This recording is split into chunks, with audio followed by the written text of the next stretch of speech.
देखिए राहुल, बिल्कुल महत्वपूर्ण बात आपने उठाई है कि इन नेताओं को जनता से कोई मतलब नहीं है। जाहिर बात है कि आपने मुख्यमंत्री एक हो सकते हैं, प्रधानमंत्री एक हो सकते हैं, लेकिन जो संभावनाएं बनती हैं कि भाई क्या दो डिप्टी सीएम, क्योंकि बीजेपी का अगर आप फॉर्मूला देखें तो चाहे राजस्थान की बात करें, मध्य प्रदेश की बात करें, उत्तर प्रदेश की बात करें, यानी कि जहां जहां बीजेपी है, चाहे छत्तीसगढ़ की बात करें, वहां एक सीएम और दो डिप्टी सीएम का होना तय हो जाता है। बिहार में भी आप देखिए कि वहां पर भी नीतीश कुमार सीएम है तो सम्राट चौधरी को उप सीएम बना दिया जाता है, विजय सिन्हा को उप सीएम बना दिया जाता है। यानी कि एक तरीके से बीजेपी के लिए ये फॉर्मूला सेट है कि भाई आप मुख्यमंत्री बनिए, आपके साथ में हम दो लोगों को नाम दे देते। लेकिन अब यहाँ पेच ये फंसता है कि अगर नायब सिंह सैनी मुख्यमंत्री होते हैं तो क्या उप मुख्यमंत्री बनना अनिल विज पसंद करेंगे? एक सवाल। दूसरा सवाल कि राव इंद्रजीत जो लगातार मुख्यमंत्री बनने की बात करते रहे हैं, अगर उनको एक तरीके से कहा जाए कि अगर कहेंगे भाई आप आइए, आप उप मुख्यमंत्री बन जाइए, तो क्या वो बनेंगे? तो जाहिर बात है कि इतने सीनियर लीडर के सामने नायब सिंह सैनी की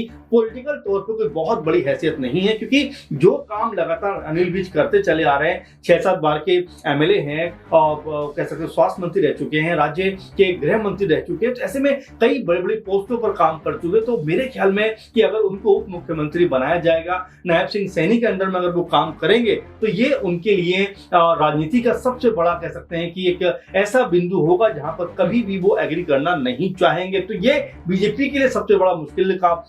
कह सकते हैं पॉइंट आगे खड़ा हो गया है कि आखिर राव इंद्रजीत और अनिल विज को लेकर वो क्या कुछ करें, कौन सा मंत्रालय उनको दें। हालांकि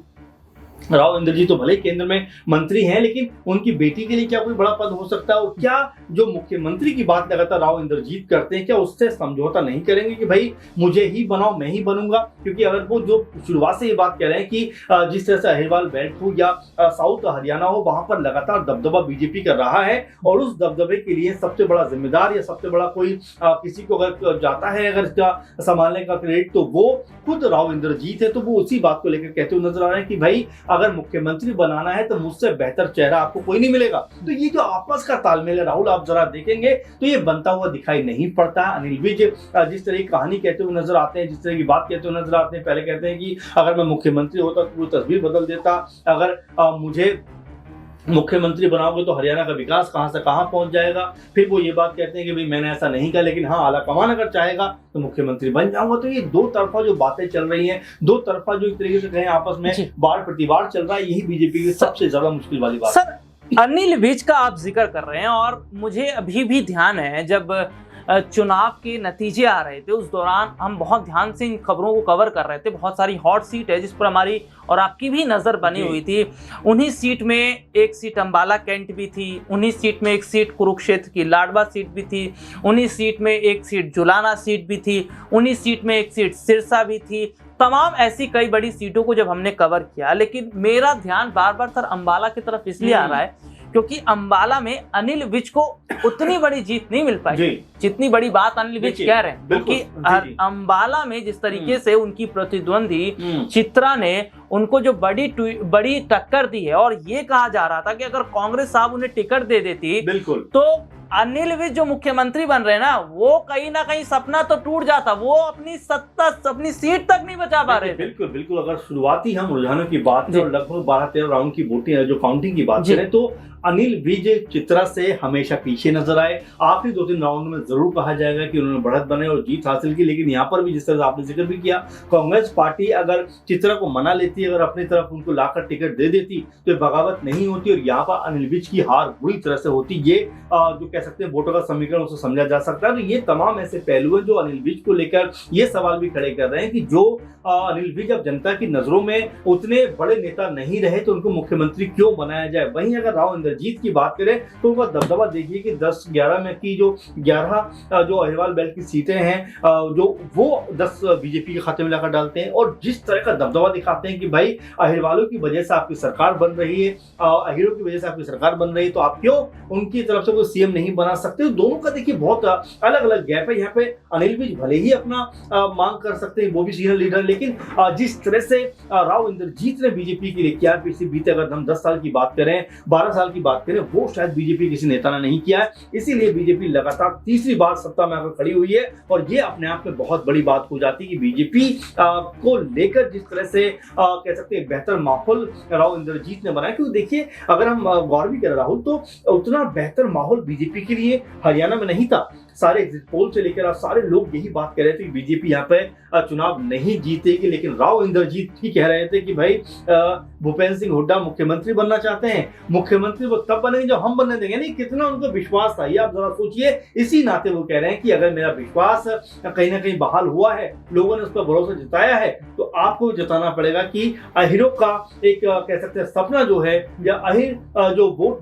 बेल्ट है, इसका जो सपना है कि उनकी तरफ से कोई मुख्यमंत्री होना चाहिए, तो इसमें सबसे बड़ा नाम जो है राव इंद्रजीत का आता है। तो अभी यही बीजेपी के लिए सबसे बड़ा कह सकते हैं चुनौतीपूर्ण काम बन गया है, कैसे भी इसका समाधान निकाले। लेकिन आज ये जरूर कहा जाएगा कि राव इंद्रजीत ने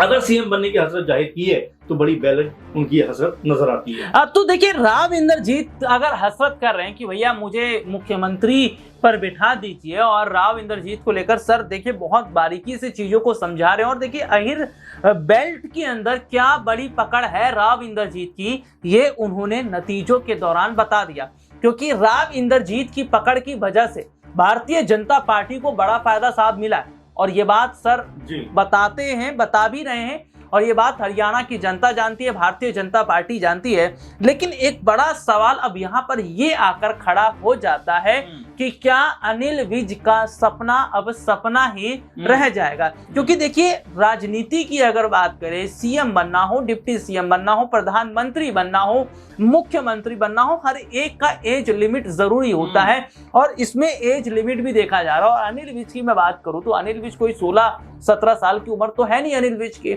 या अनिल विज कोई कम उम्र के व्यक्ति तो नहीं है। एक उम्र दराज व्यक्ति सर अनिल विज हो गए हैं, और अनिल विज का इस बार अगर सपना टूट रहा है तो मुझे ऐसा लग रहा है कि सपना तो सपना ही रह गया, और उनके जो दर्द है वो आंसुओं में अब रह जाएंगे। राहुल, आप उम्र की बात कर रहे हैं, कहीं मोदी जी भी तंज तो नहीं कर रहे हैं कि अभी अरविंद केजरीवाल ने आज बाकायदा खत भी लिखा है कि 75 साल की उम्र में आपके यहाँ रिटायरमेंट का प्रोसेस है, तो कहीं उस तरफ तो आप बात नहीं कर। लेकिन चलिए, ये तो मजाक का एक पार्ट है। लेकिन हाँ, अनिल विज की उम्र के बारे में आपने जिक्र किया, लेकिन देखिए यहाँ पर अगर उम्र की ही बात की जाए तो यहाँ बीजेपी का स्टैंड मैं कई जगह देख रहा हूँ कि बड़ा साफ नजर आता है कि उनकी जो सीनियर लीडर्स हैं उनको लगातार बीजेपी दरकिनार कर रही है, और ये कहीं ना कहीं जो बीजेपी के बड़े नेताओं को रास नहीं आ रहा। आप जरा गौर करिए, वसुंधरा राजे इतनी बड़ी लीडर, 2 बार मुख्यमंत्री राजस्थान की रह चुकी है, जैसे ही मैंडेट आता है उनके पक्ष में मुख्यमंत्री बन जाते हैं भंजराज शर्मा, उनको दरकिनार कर दिया जाता है। आप जरा जो है मध्य प्रदेश चलिए, वहां पर सब लोग ये मान के चल रहे थे कि भाई कांग्रेस पार्टी सरकार बना रही है, लेकिन शिवराज सिंह चौहान ने जिस तरह प्रचार प्रसार के लोगों के बीच में गए, 250 के आसपास सभाएं उन्होंने की, और जब मैंडेट आता है तो 60 से ज्यादा सीटें बीजेपी के पास आती है, मुख्यमंत्री बन जाते हैं मोहन यादव। अब छत्तीसगढ़ आप चलिए, जहाँ पर भी ये माना जा रहा था भूपेश बघेल को हराना मुश्किल नहीं है, वहां पर भी रमन सिंह को सीएम नहीं बनाया जाता है। और यहाँ भी अगर देखें तो नायब सिंह सैनी का नाम को लेकर आया जाता है, जबकि राव इंद्रजीत जैसे बड़े नेता, अनिल विज जैसे बड़े नेता उनके पास मौजूद हैं, लेकिन उनको ना बनाते हुए मुख्यमंत्री बनाया जाता नायब सिंह सैनी को। तो ये जो बड़े नेताओं को दरकिनार करने का जो सिलसिला बीजेपी में है, इसके बहुत सारे सियासी मायने हैं। क्योंकि देखिए, अगर हम सीएम योगी की बात करें, अमित शाह की बात करें, दोनों बड़े नेता हैं बीजेपी के, और लगातार दोनों के बीच में मतभेद होने की खबर आती है। क्योंकि मोदी जी के बाद अब पीएम पद का उम्मीदवार कौन होगा, इसको लेकर आपस में लड़ाई या खींचतान कह सकते हैं, वो बीजेपी में होती हुई दिखाई पड़ती है। इसीलिए बीजेपी के जो सीनियर लीडर हैं उतने एक्टिव नजर नहीं आते। शिवराज सिंह चौहान